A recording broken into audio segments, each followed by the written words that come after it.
This video is going to be about the Schrade SCHF37M Micarta handle full tang bushcraft knife.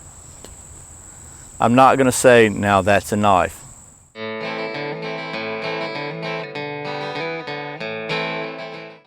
My name is Brian and you're watching Survival on Purpose. Alright, welcome back to Survival on Purpose. Thanks for joining me. Like I said, this is going to be a video about the Schrade SCHF37M full tang survival knife. And been told by the vice president of Taylor Brands, who owns Schrade, that this is the first time this knife has been seen by the general population. I'm the first person to receive a test sample of this knife's particular model's review with the micarta handles and the different steel and stuff. So pretty excited about that. I'd like to thank Schrade for sending me this sample to review for you.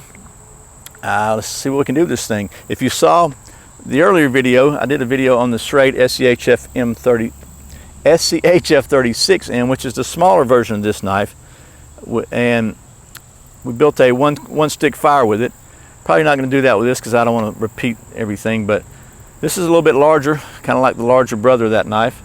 So what I thought we'd do is I will give you some close-ups on it and then talk about the details and specs real quick and show you what this beast will do.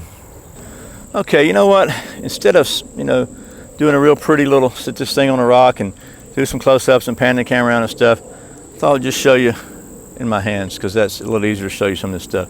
So this is the SCHF37M, and the M stands for, as you can see, micarta handles. I just want to get you a look at those handles. Those are, they're just very, very nice handles. You got the jimping on the back, some more jimping on the front down here. It's not too aggressive, it's just about right. Got some little finger swells in here. You see the profile of the handle.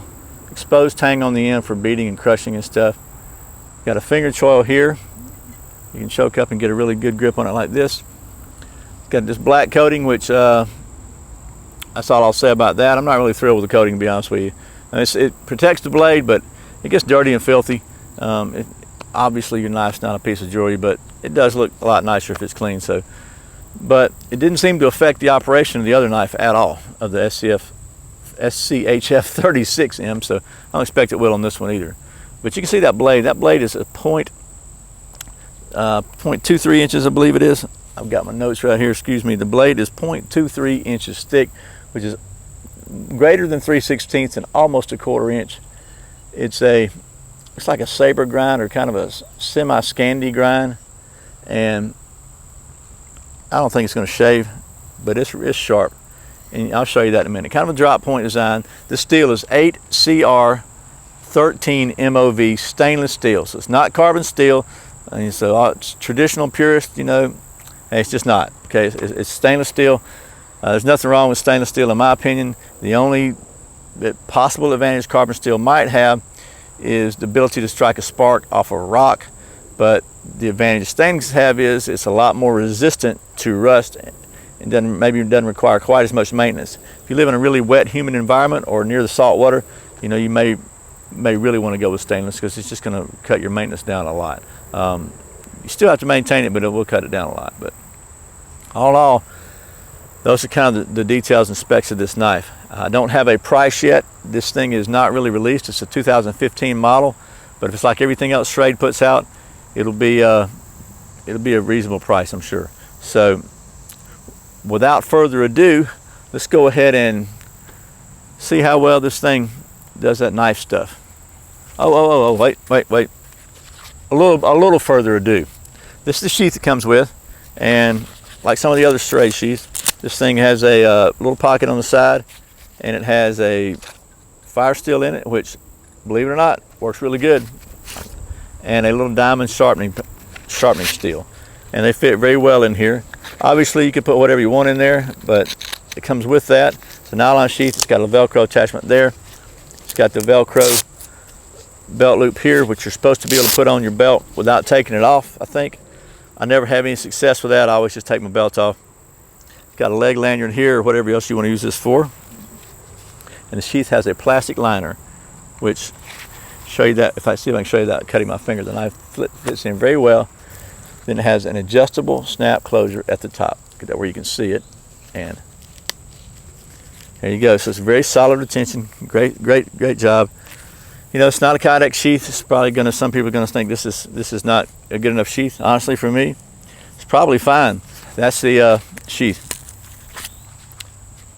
Now let's do some knife stuff. Okay, so I got some cedar here, some dead cedar. I chopped this end off for the other video. I'm gonna go ahead and see what this thing will do. So go ahead and chop this limb out of the way because it is in my way.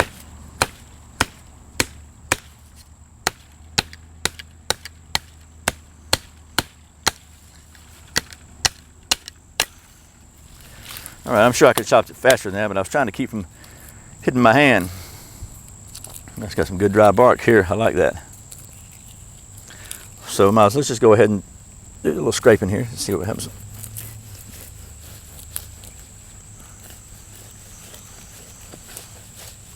So it scrapes pretty well. When you get down inside that outer layer, it's kind of damp. But that's one of the tasks you're going to want to probably want your knife to be able to do, is scraping. We'll just set that away and go ahead and see if we can cut another piece off this and off of this to try to do some batoning. So this thing's really got a good balance for chopping. The handle's designed like this. You can it's got enough of a downward angle to where you can get a good grip on it, and it bites into this wood really good.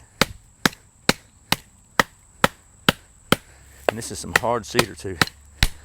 You get into that red purple stuff in the middle, it's very hard.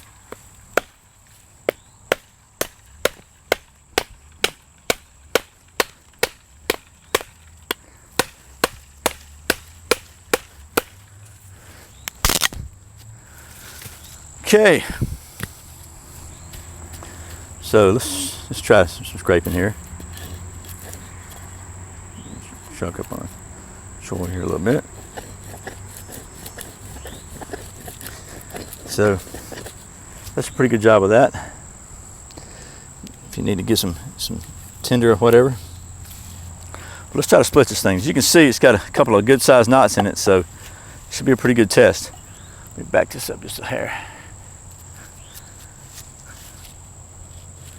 Put it here.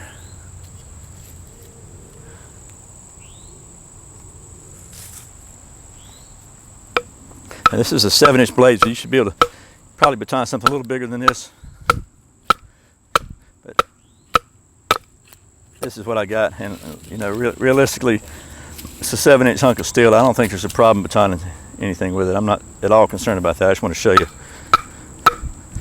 It gets through these knots like there's no tomorrow, no problems.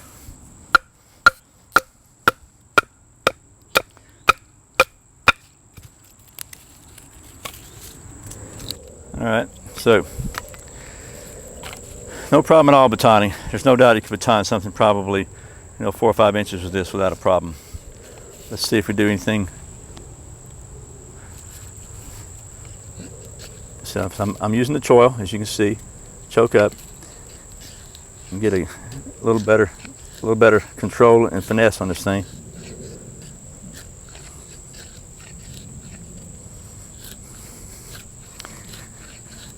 This purple part is really hard. When you get to the outer wood, it gets a lot softer, but it's really a good test of sharpness of a knife, because if you can do that purple, you can do the other pretty easy. Let's try this again on this side. Sometimes going with a grain or against the grain matters. Sometimes your technique matters too, and maybe I might not have the best technique in the world. Let's try this. Get off the dirt.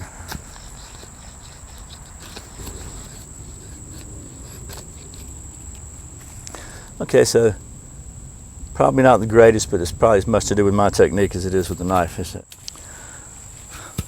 Okay, I want to show you also, again, this thing has a pretty square spine on the back of it, which is pretty filthy from scraping that. So one of the reasons I don't really care for some of these coatings.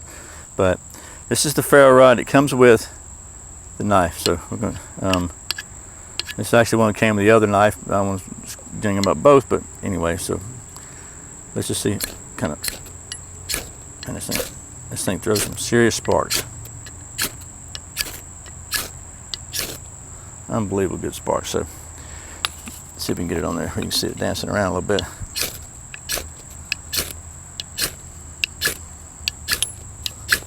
Okay, I don't want to catch the pine straw on fire here, so but you can see,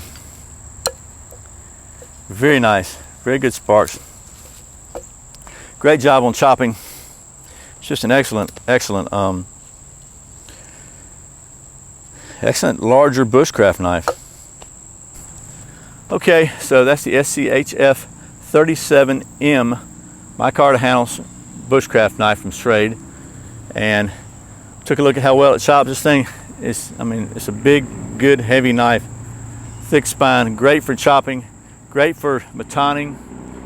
The choil really helps you choke up. It does a pretty good job on fine work, feather sticks, notching, or whatever, and strikes a ferro rod like there is no tomorrow. It does a great job on striking a ferro rod. It's just a really sharp spine. Schrade did a great job with it. Just look at the balance on this thing. I mean, look how, it's just almost perfect. I've had a couple of requests, several requests actually, to do a video about knife throwing. And are you crazy? I mean, first of all, unless it's specifically a throwing knife, it's going to void your warranty throwing a knife. Schrade's not going to warranty this knife against throwing. They would never recommend you throw this knife. I would never recommend you throw a knife at all. I mean, not only can you possibly damage your knife, but it's dangerous. You could get hurt. You could even get killed. So, in fact, I don't even know why anybody would want to throw a knife. Okay, well, that was the very first look at the Schrade SCHF37M full Tang bushcraft knife. Just a quick recap. Again, I want to thank Schrade for sending me this and giving me the opportunity to be the first person, I guess, first person ever to get one of these knives to review. So that's really cool. I really thank Schrade for that. I hope you've enjoyed this. Let's talk about real quick a recap about the pros and cons about this knife. It's got a micarta handles. Again, these are just very beautiful handles. They're very comfortable. This is a very well balanced knife. It's a great chopper. It's 8CR13 MOV stainless steel, which is, depending on your opinion, is a plus or it could be a negative. It's just really up to you. It doesn't bother me at all. Strikes a ferro rod, really great. Very good for chopping, batoning, good for fine work. It's got a, I didn't show you this before, this thing's got a really good sharp point on it, kind of a drop point blade. Honestly, my only probably negative for me is, you know, I'm not really thrilled with the coating. I know a lot of people put coatings on knives, a lot of big manufacturers, and they do protect the knife, but personally, you know, I don't know, it just makes it ugly, I guess, but sometimes ugly's good. And as you saw, by the way, it's very well balanced. I hope this has been helpful. Again, these knives won't be out until 2015. Don't have a price yet. The price on the micarta model with the stainless blade is going to be a little bit higher retail price than the non-micarta with the 1095 carbon steel, I think it is. But all in all, still going to be exceptional value from Schrade, I'm sure. So, hope this has been helpful. Hope you've enjoyed this. Be sure and check out Schrade's Facebook page, because they are always giving away knives. I mean, every day it seems like I get a notification that they're having some kind of contest, some kind of giveaway, and they give away some really cool stuff, and they're giving away a lot of 2015 model stuff now that's never been seen before. So that's pretty cool too. But anyway, as always, thanks for watching Survival on Purpose. Thanks for subscribing. Thanks for clicking that thumbs up down below, and let Google know you like outdoor videos. Please share this with your friends. I'd really appreciate it. If you'd like to support this channel, be sure and check out the Amazon links before. It really helps out. And once again, my name's Brian. You're watching Survival on Purpose. Remember, survival's not an accident, so be prepared. See you next time.